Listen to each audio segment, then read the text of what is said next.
నమస్కారం. ఈరోజు మనం వినబోతున్న కథ పాపం, పశ్చాత్తాపం మరియు శివుడి కరుణశక్తిని అద్భుతంగా చూపించే కథ. కార్తీకమాసంలోని రెండవ రోజు కథ ఇది. దీని పేరు కర్కశ కుక్కగా పుట్టి కైలాస ప్రాప్తి పొందిన కథ. ఒకప్పుడు కశ్మీర్ దేశంలో ఒక పండిత బ్రాహ్మణుడుండేవాడు. ఆయనకు నిష్ఠురి అనే కుమార్తె ఉండేది. ఆమె అందంగా, విలాసంగా, శక్తివంతంగా ఉండేది కాని హృదయం మాత్రం చీకటిగా. ఆమె మనసులో ఉన్నది గర్వం, కామం, కోపం, దయ అనే మాటకు చోటులేదు. ఆమె దుర్గుణాల వల్ల ప్రజలు ఆమెను కర్కశ అని పిలిచేవారు, అంటే దయలేని, కఠిన హృదయురాలు అని. తండ్రి ఆమెను సౌరాష్ట్రానికి చెందిన మిత్రశర్మ అనే సద్గుణవంతుడైన బ్రాహ్మణుడికి వివాహం చేశాడు. మిత్రశర్మ విద్యావంతుడు, సత్యసంధుడు, భక్తుడు. కాని కర్కశ మాత్రం తన చెడ్డ గుణాలు మార్చలేదు. రోజూ భర్తను తిడేది, కొట్టేది. ఇంతకీ ఆ సద్వ్యక్తి ఏమి చేశాడో తెలుసా? అతను ఆమె దుష్టత్వాన్ని తట్టుకుని కూడా అది నా భార్య అని మనసు మార్చుకోలేదు. కాని ఒకరోజు కర్కశ అతి దారుణం చేసింది. ఒక చెడ్డ స్నేహితుడు ఆమెను ఉసిగొలిపాడు. నీ భర్త ఉన్నంతవరకు మనం కలవలేం. ఆ మాటలు ఆమె చెవుల్లో విషంలా పడ్డాయి.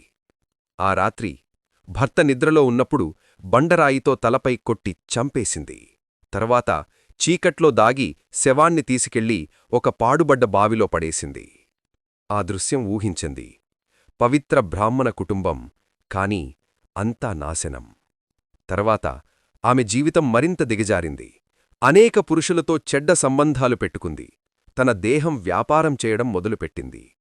చివరికి రోగాలతో బాధపడుతూ, పుళ్లతో నిండిన శరీరంతో ఎవ్వరూ దగ్గరికి రానియని స్థితికి చేరుకుంది. తినడానికి తిండిలేదు, తోడుగా ఎవ్వరూ లేరు. అంతలోనే చనిపోయింది. యమదూతలు వచ్చి ఆమెను నరకానికి లాగేశారు.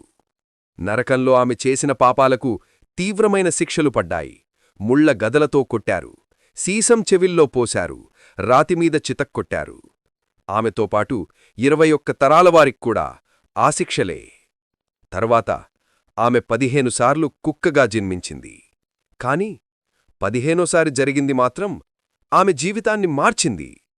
కళింగ దేశంలో ఒక బ్రాహ్మణుడి ఇంట్లో ఆమె కుక్కగా పుట్టింది. ఒకరోజు అది కార్తీక సోమవారం. ఆ బ్రాహ్మణుడు ఉపవాసం ఉండి శివలింగ అభిషేకం చేసి సాయంత్రం ప్రసాదం స్వీకరించడానికి సిద్ధమయ్యాడు. ఆ సమయంలో ఇంటి బయట దేవతల కోసం బలిని పెట్టాడు. ఆ బలి అన్నాన్ని ఆ రోజు అంతా పస్తుగా ఉన్న ఆ కుక్క భుజించింది. అప్పుడు ఒక అద్భుతం జరిగింది. ఆ బలి అన్నం తిన్న క్షణంలోనే ఆ కుక్కకు పూర్వజన్మ స్మృతి కలిగింది. అది మూలిగింది, ఓ విప్రుడా, నన్ను రక్షించూ అని. బ్రాహ్మణుడు ఆశ్చర్యపోయి అడిగాడు, నువ్వెవరు? నేను నిన్ను ఎలా రక్షించగలను? పూర్వజన్మలో నేనొక బ్రాహ్మణ వనితను. కామంలో పడి నా భర్తను చంపాను.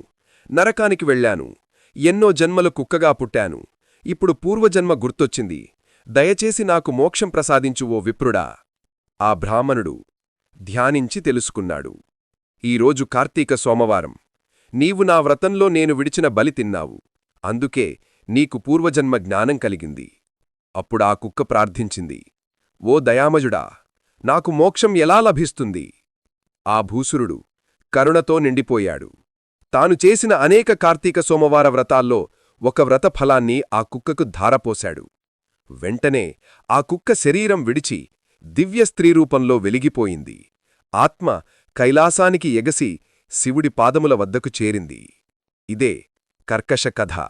పాపం ఎంత లోతుగా ఉన్నా, పశ్చాత్తాపం నిజంగా ఉంటే శివుడు క్షమిస్తాడు, రక్షిస్తాడు. కాబట్టి ఓ భక్తులారా, కార్తీక సోమవార వ్రతాన్ని విశ్వాసంతో ఆచరించండి. ఓం నమఃశివాయ. మోరల్: పాపం చేసినవారు కూడా పశ్చాత్తాపం చేసి భగవంతుణ్ణి స్మరించినప్పుడు ఆయన కరుణ కప్పి క్షమిస్తాడు.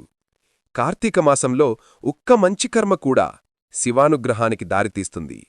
ఇలాంటి మరిన్ని దివ్య కథలు తెలుసుకోవాలంటే లార్డ్ శివ టేల్స్ ఛానల్కి సబ్స్క్రైబ్ చేయండి, లైక్ చేయండి, షేర్ చేయండి. శివుని కృప ఎల్లప్పుడూ మీతో ఉండుగాక. ఓం నమఃశివాయ.